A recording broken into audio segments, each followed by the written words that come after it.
Hi flowers, welcome back to my channel. Video को start करने से पहले अगर अभी तक आप में से किसी ने मेरे चैनल को सब्सक्राइब नहीं किया है तो प्लीज़ चैनल को सब्सक्राइब, वीडियो को लाइक और नीचे कमेंट करते हुए ज़रूर बताइएगा कि आज का ये पार्ट आप लोगों को कैसा लगा। तो चलिए हेट टू लव के नेक्स्ट पार्ट को स्टार्ट करते हैं। और आज का पार्ट बहुत ज़्यादा स्पेशल होने वाला है क्योंकि विंग और वांग जी की आज रियल में बहुत बड़ी फाइटिंग होने वाली है।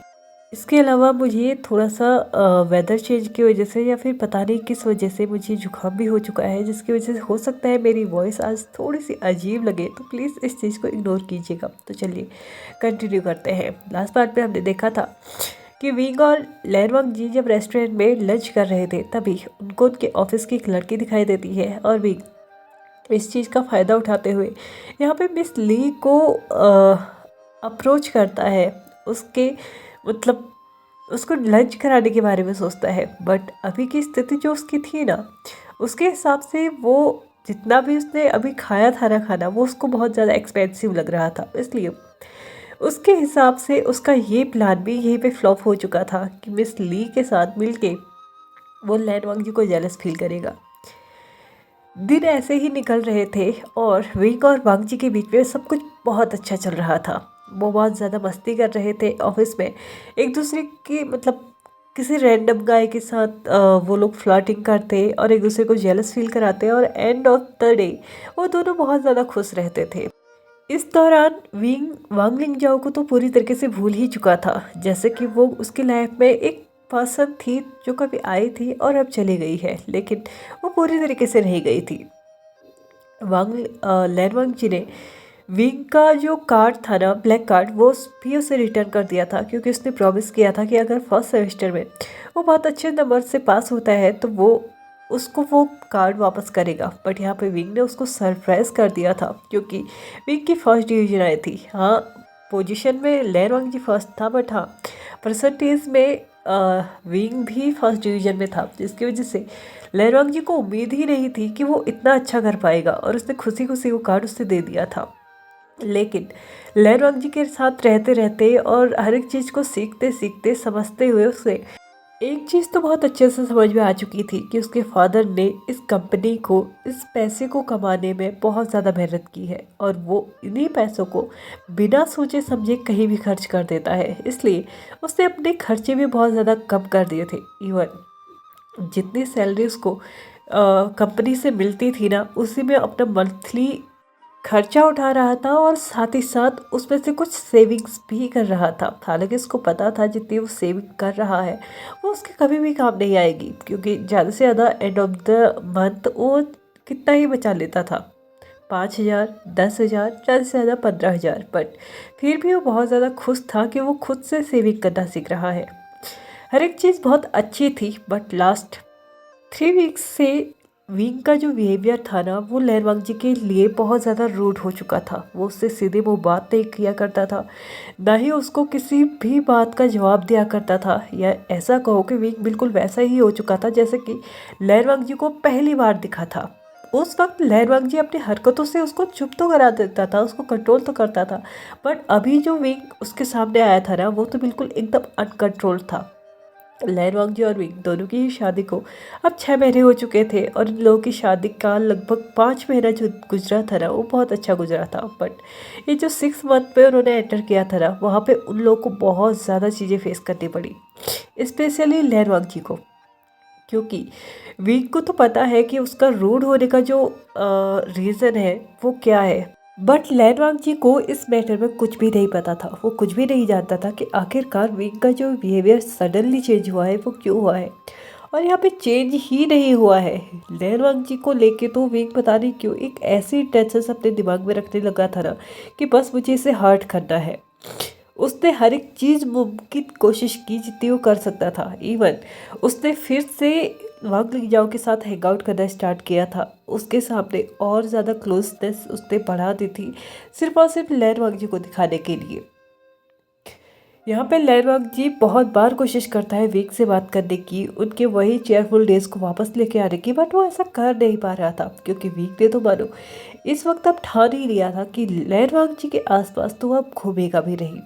उसका रीज़न ये था कि 3 महीने पहले जब लैनवांग जी अपने रूम में कुछ काम कर रहा था तो उससे सडनली किसी का कॉल आता है और उस वक्त वेग भी ऑलमोस्ट रूम में एंटर करने ही वाला होता है कि तभी अंदर से उसे आवाज़ सुनाई देती है जो कि लहरवाग जी की थी। और वो सामने वाले पर्सन यानी कि जो फ़ोन पे था उसे बता रहा था कि ये शादी सिर्फ 1 साल के लिए है, उससे ज़्यादा ये शादी नहीं चलने वाली। और रही बात प्रॉपर्टी की, अगर वो एक अच्छा करता है तो उसको उसकी प्रॉपर्टी वापस मिलेगी, वरना मुझे नहीं लगता कि उसके बस की है। और अभी तक जितना भी मेरे कंपनी में ऑब्जर्व किया है मुझे नहीं लगता कि उसके बस की है, इसलिए मैं इस वक्त प्रॉपर्टी के बारे में कुछ नहीं सोच रहा हूँ। तो यहाँ पे वीक थोड़ी देर और वहाँ पे रुकता है और कुछ देर के बाद लहरवाग जी के एंड से सामने वाली पर्सन को आंसर जाता है कि हाँ, मैं भी 1 साल जब कंप्लीट हो जाएगा तो तब यही करने की सोच रहा हूँ।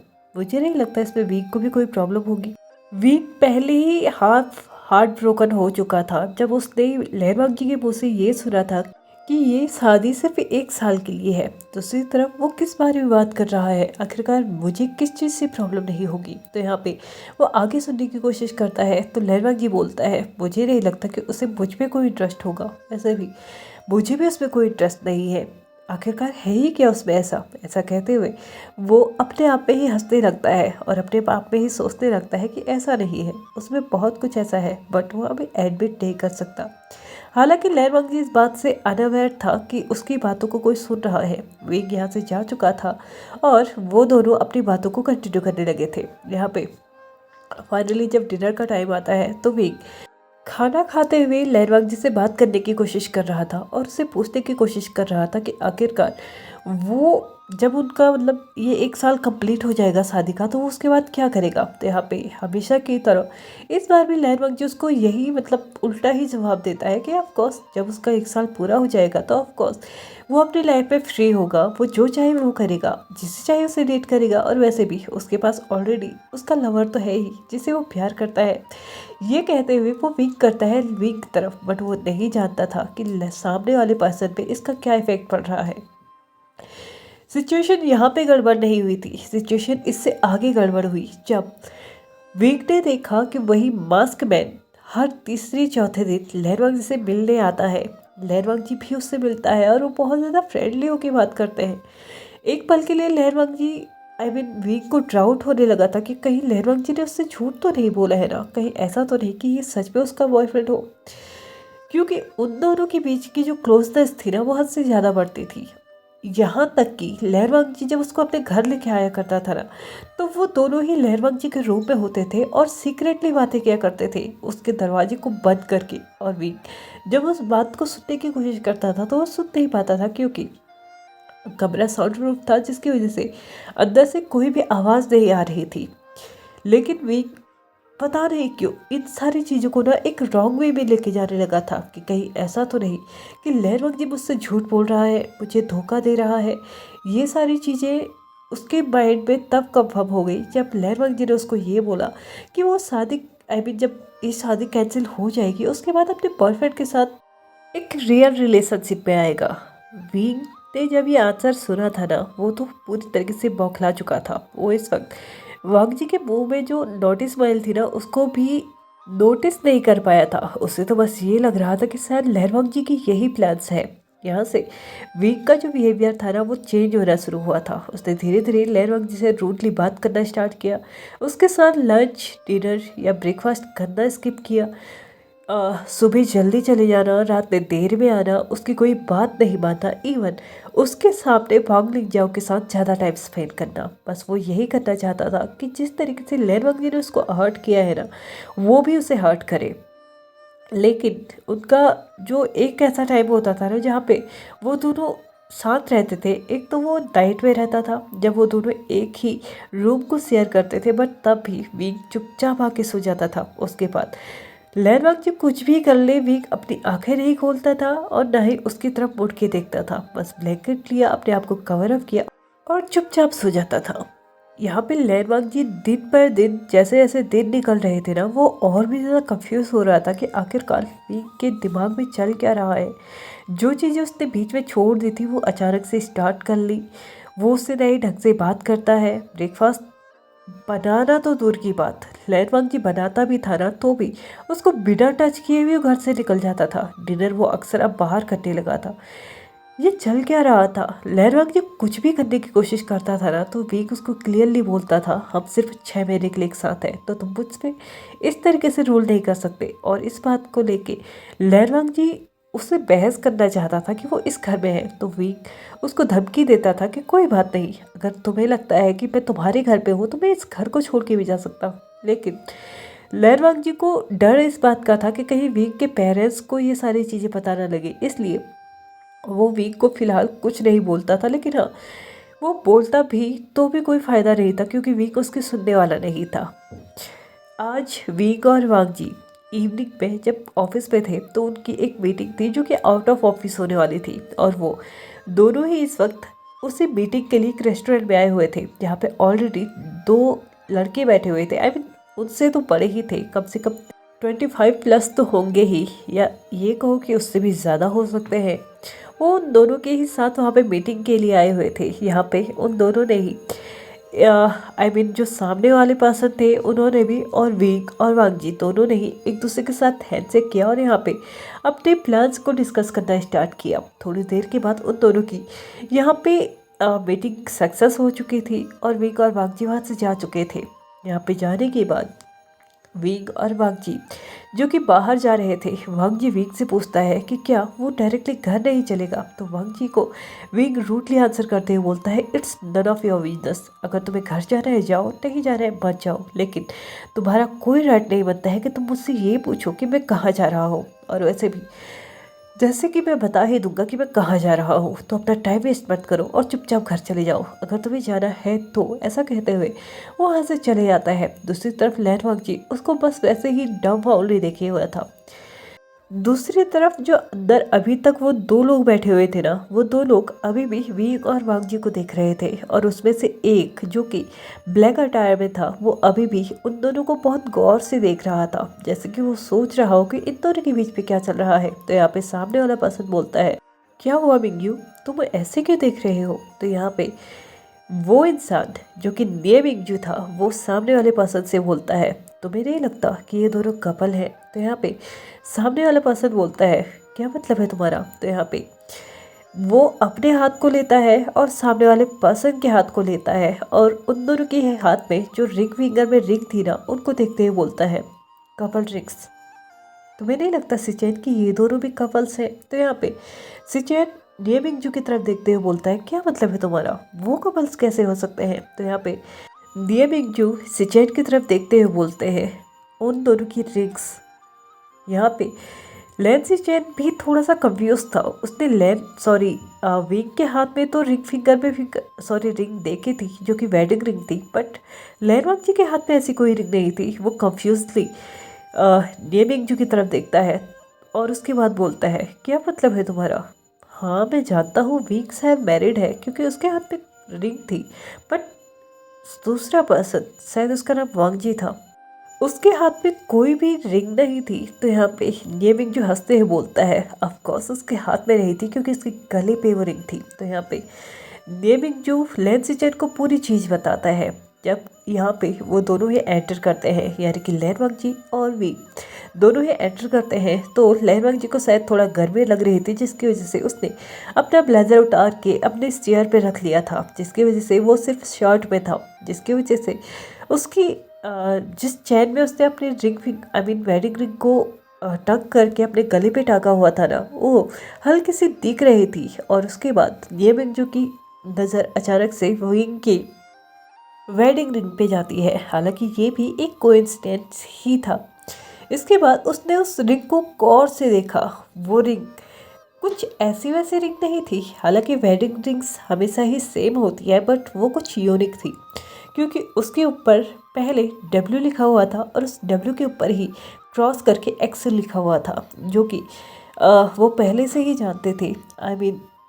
गेमिंग जो पहले से ही जानता था कि इन दोनों के नेम्स क्या है। उसके बाद उसने लैनवांग जी के गले में जो रिंग थी ना, उसको भी गौर से देखा, तो उसमें भी सेम वही चीज़ थी, जिसकी वजह से एक चीज़ तो क्लियर हो चुका था कि ये दोनों ही कपल्स हैं और इन दोनों के बीच में मतलब प्यार भी है, क्योंकि जिस तरीके से वो दोनों ही एक दूसरे को देख रहे थे, एक दूसरे की हेल्प कर रहे थे, वो आसानी से इस चीज़ को ऑब्जर्व कर सकता था कि ये दोनों ही एक दूसरे से बहुत प्यार करते हैं, बट वो जता नहीं पा रहे हैं। लेकिन इससे भी ज़्यादा शॉक्ड वो तब हो चुका था जब यहाँ पे विंग अपने गाड़ी में बैठ के जा चुका था और लैन जी बस उसको देखे रह चुका था। और उस वक्त लैन जी के फेस पे जो सैडनेस थी ना, वो भी निये मिंगजू ने क्लियरली देख ली थी। हालांकि कुछ टाइम के बाद लैन जी वहाँ से जा चुका था तो सिचेन बोलता है, अगर वो दोनों कपल हैं तो विंग वांग जी को अपने साथ क्यों नहीं लेके गया? मुझे नहीं लगता कि वो अभी कहीं और जा रहा होगा। अगर उसे इतना इम्पोर्टेंट काम था तो भी वो वांग जी को अपने साथ लेके जाता। लेकिन अगर वांग जी को घर भी जाना था तो भी उसे पहले वो छोड़ सकता था। बहुत सारी सिचुएशंस हैं जो वो कर सकता था, बट उसने वांग जी को यहाँ पे छोड़ा। और वांग जी को देख के आसानी से कहा जा सकता था कि वो थोड़ा सा सैड तो हुआ था, जैसे कि वो चाहता था विंग के साथ जाना। तो यहाँ पे निये मिंगजू सिचेन की तरफ देखते हुए बोलता है, शायद तुम्हें थोड़ा सा अजीब लगेगा, बट मुझे लगता है वो दोनों ही अपने फीलिंग्स के लिए श्योर नहीं है। यहाँ पे निये मिंगजू लेन सिचेन की तरफ देखते हुए बोलता है, अगर तुम्हें याद ना हो तो याद करो उन दिनों को जब हम भी पहले पहले न्यूली मैरिड कपल थे। तब हमारे बीच में भी सिचुएशन बहुत ज़्यादा ऑकवर्ड थी, याद है ना तुम्हें? हम दोनों एक दूसरे को टच करने से भी डरते थे। एक दूसरे के हाथ से हाथ लग गया तो हम सहम जाते थे। इवन कभी कभार इतना गुस्सा आता था कि मन करता था कि इस रिश्ते को तोड़ दें, बट फिर भी उसको कंटिन्यू किए जा रहे थे। और वैसे भी ये चीज़ तो होनी ही थी, तुम्हारी और मेरी शादी भी तो फोर्स मैरिज थी ना। तो यहाँ पे सिचेन निये मिंगजू के हाथ में रखते हुए अपने हाथ को उसको बोलता है, प्लीज़ उस टाइम के बारे में बात मत करना। मैं जानता हूँ उस टाइम पे हमने बहुत चाइल्डिश हरकतें की हैं, बट अभी मैं उन चीज़ों को दोबारा से कभी रिपीट नहीं करना चाहता। तो यहाँ पे निये मिंगजू अपने हाथ को दोबारा से लेन सिचेन के हाथ के ऊपर रखते हुए बोलता है, ऑफ कोर्स अब मैं भी ऐसा कुछ नहीं करने वाला। आखिरकार लगभग 1 साल का इंतज़ार किया था हमने एक दूसरे को कन्फेस करने में कि हम दोनों एक दूसरे के लिए बहुत ज़्यादा इम्पोर्टेंट है, बहुत ज़्यादा प्यार करते हैं। अब जब वो प्यार बड़ी मुश्किल से मिला ही है तो उस प्यार को गंवाने का तो कोई मतलब नहीं बनता। बट अभी मुझे टेंशन इन दोनों की हो रही है, क्योंकि इन दोनों के बीच में जो सिचुएशन है ना, जो इन दोनों ने अभी हमारे सामने बिहेव किया है, लाइक एक दूसरे को एकदम स्ट्रेंजर्स की तरफ ट्रीट किया है, मुझे नहीं लगता कि इन दोनों के बीच में चीज़ें इतनी आसानी से सुधरेंगी। हाँ, बट अगर इनमें से कोई एक समझदारी दिखाए तो शायद हो सकता है। ऐसा कहते हुए वो लेन सिचेन की तरफ देखने लगता है। तो लेन सिचेन बोलता है, शायद तुम सही बोल रहे हो, बट हम आउटसाइडर्स हैं, हम कुछ नहीं कर सकते। तो यहाँ पे निये मिंगजू बोलता है, ऑफ कोर्स हम कुछ नहीं कर सकते, बट मैं प्रे ज़रूर करूँगा कि ये दोनों बहुत जल्दी ही एक हो जाए। ये दोनों ही अभी अभी जो इनके सामने से कपल गया था ना, उनकी बात कर रहे थे। बट शायद लैन वांग जी और विंग, इन दोनों का ही लक इन दोनों के साथ नहीं था, क्योंकि इन दोनों की बातें कोई थर्ड पर्सन भी सुन रहा था, और वो कोई और नहीं, खुद वांग लिंगजाओ थी। वांग लिंगजाओ को ये तो पता था कि विंग की शादी हो चुकी है, बट वो किसी लड़के से हुई होगी ये उसे नहीं पता था, क्योंकि विंग ने सबको यही बोला था कि उसके पेरेंट्स का कोई मतलब फ्रेंड है जिसकी लड़के के साथ उसकी शादी हुई है, और अभी तक विंग ने किसी को उससे मिलाया भी नहीं था। तो वो इस बात से अनअवेयर थी पूरी तरीके से कि विंग का पार्टनर कौन है। बट यहाँ पे उसने लैन वांग जी और विंग के एक साथ होने की, एक कपल होने की बात जब सुनी ना, वो हद से ज़्यादा गुस्सा हो चुकी थी। उसने तुरंत विंग को कॉल किया और उसको एक जगह बुलाया जहाँ पे वो उससे कंफर्म करना चाहती थी कि क्या लैन वांग जी ही वो इंसान है। यहाँ पे विंग भी वांग लिंगजाओ के बुलाने पे आ चुका था, और वांग लिंगजाओ जैसे ही विंग के सामने आती है तो उससे क्वेश्चन करती है कि तुम्हारा पार्टनर कौन है। तो यहाँ पे विंग उसको आंसर करता है थोड़ा नर्वसली कि तुम ये क्या क्वेश्चन कर रही हो, मैंने तुम्हें बताया ना कि मेरे फादर का कोई फ्रेंड है, उसकी बेटी ही मेरी पार्टनर है। तो यहाँ पे वांग लिंगजाओ बोलती है, झूठ, तुम्हारा पार्टनर कोई और नहीं लैन वांग जी है। तुम्हें पता भी है इस वक्त मुझे कितनी शर्म आ रही है खुद पे ये कहते हुए कि तुम मेरे बॉयफ्रेंड हो, मेरा बॉयफ्रेंड एक गे है। ऐसा कहते हुए वो बहुत कुछ भला बुरा यहाँ पे विंग को सुना चुकी थी। लेकिन अनलकीली यहाँ पे सिर्फ वांग लिंगजाओ ही नहीं थी। वांग लिंगजाओ के साथ वेन चाओ और लैंसो से और भी बहुत सारे लोग थे जो कि ये बातें सारी सुन रहे थे, जो कि ऑलमोस्ट आधा कॉलेज यहाँ पे बोला जा सकता है, क्योंकि उसने जगह ही ऐसी चूज़ की थी जहाँ पे कॉलेज के मतलब इवनिंग टाइम पे कॉलेज के ऑलमोस्ट सारे के सारे स्टूडेंट आते थे। और वांग लिंगजाओ इस वक्त सिर्फ और सिर्फ अपने बारे में सोच रही थी, क्योंकि उसके अकॉर्डिंग अगर लैन वांगजी विंग का पार्टनर है तो लैन वांगजी का बिहेवियर देखते हुए वो एक चीज़ तो समझ चुकी थी, अगर लैन वांगजी ने ठान लिया तो विंग उसका कभी नहीं हो सकता। लेकिन अगर वो ये सारा तमाशा सबके सामने कर दे तो ऑफकोर्स ही बात है, विंग अपना इतना बड़ा इंसल्ट तो सहन नहीं कर पाएगा। वो कुछ ना कुछ डिसीजन इमिडिएटली लेगा। आई मीन पक्का, या फिर वो लैन वांगजी को छोड़ देगा या फिर लैन वांगजी को वो अच्छा सबक सिखाएगा। और वैसे भी पहले से ही लैन वांगजी से वांग लिंगजाओ चिड़ी हुई थी, जिसकी वजह से वो और भी ज़्यादा विंग को इस वक्त भड़का रही थी, बुरा भला बोल रही थी, जिसकी वजह से विंग सच में हद से ज़्यादा भड़क भी रहा था। उसने यहाँ की बात जैसे ही कंप्लीट हुई अपनी कार को उठाया और पूरी फुल स्पीड में वो घर चला गया। घर जैसे ही वो पहुँचा तो लैन वांगजी यहाँ पे सैड फेस के साथ अभी भी काउच पे बैठा हुआ था, क्योंकि उसने सोचा था कि शायद आज तो विंग उसके साथ डायरेक्टली घर आएगा, बट ऐसा नहीं हुआ। यहाँ पे जैसे ही डोर ओपन होने की आवाज़ आई तो वांगजी को समझ में आ चुका था कि विंग आ चुका है। वो भी थोड़ा एक्साइटमेंट के साथ या फिर फेक एक्साइटमेंट के साथ विंग का वेलकम करने वहाँ पे गया था। बट विंग ने जो किया वो लैन वांगजी के लिए बहुत ज़्यादा अनएक्सपेक्टेड था। विंग ने आते ही सबसे पहले लैन वांगजी को एक ज़ोरदार थप्पड़ मारा। लैन वांगजी ने जब अपने गाल पे वो हीट महसूस की ना, उसको यकीन ही नहीं हो रहा था कि विंग ने उसके ऊपर हाथ उठाया है।